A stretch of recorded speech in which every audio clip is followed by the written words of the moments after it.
तो नमस्कार, आप सभी लोग का स्वागत है हमारे मोटिवेशनल हिंदी स्टोरी में। तो आज की कहानी का टाइटल है औरत और लड़की की आत्मा। तो दोस्तों कहानी को स्टार्ट करते हैं। यह एक चौंका देने वाली घटना है दोस्तों, जो 1950 में घटी हुई थी। उत्तर प्रदेश के रानी बाजार गांव में एक राम प्रकाश तिवारी नाम का आदमी रहता था।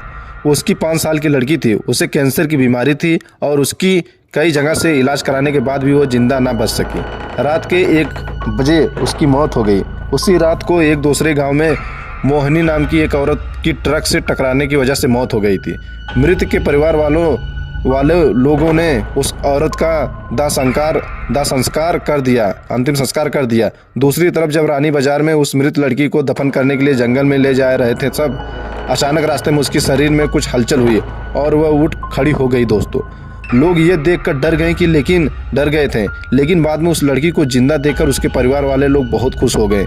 लेकिन लोगों का यह पता नहीं था कि उस लड़की के शरीर में किसी और की आत्मा ने जकड़ लिया है। उस 5 साल की लड़की के अंदर मोहिनी की आत्मा घुस चुकी थी। दोस्तों वह अलग जगह पर आकर बहुत दुखी और परेशान हो गई थी।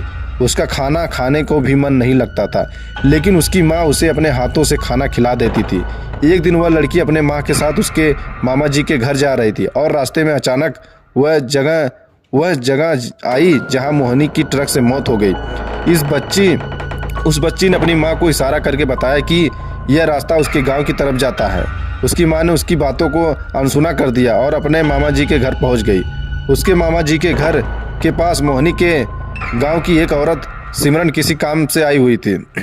मोहिनी की आत्मा ने उसको पहचान कर उसकी आवाज़ देने लगी। सिमरन को लड़की के मुंह में अपना नाम सुनकर आश्चर्य हुआ। सिमरन के पूछने पर उसकी लड़की ने उसको अपनी पूरी घटना बता दी और बोली कि मेरी मौत से पहले मेरे घर वालों ने मुझे जला दिया था और इस बच्ची की खाली शरीर को देखकर इसमें रहने लगी मैं। जब सिमरन ने यह बात सुनी तो उसने अपने गांव जाकर सारे गांव लोगों को यह बात बता दी और उसका पूरा परिवार मोहिनी से मिलने आ गया। उस लड़की ने सबको पहचान लिया और वह अपने पूरे परिवार के साथ अपने गांव चली गई और उसने वापस रानी बाजार आने के लिए मना कर दिया। लेकिन लोगों को ये समझाने पर वह मान गई। इस तरह वह दोनों परिवार के साथ रहने लगी। इस कहानी से पता चलता है दोस्तों कि कभी किसी की अधूरी इच्छा भी पूरी ना हो तो उसकी आत्मा किसी और के शरीर में जाके अपनी आखिरी इच्छा पूरी कर सकती है। तो दोस्तों नमस्कार, अगर कहानी आपको अच्छी लगे तो हमारे चैनल को सब्सक्राइब करना ना भूलें। तो दोस्तों जय हिंद।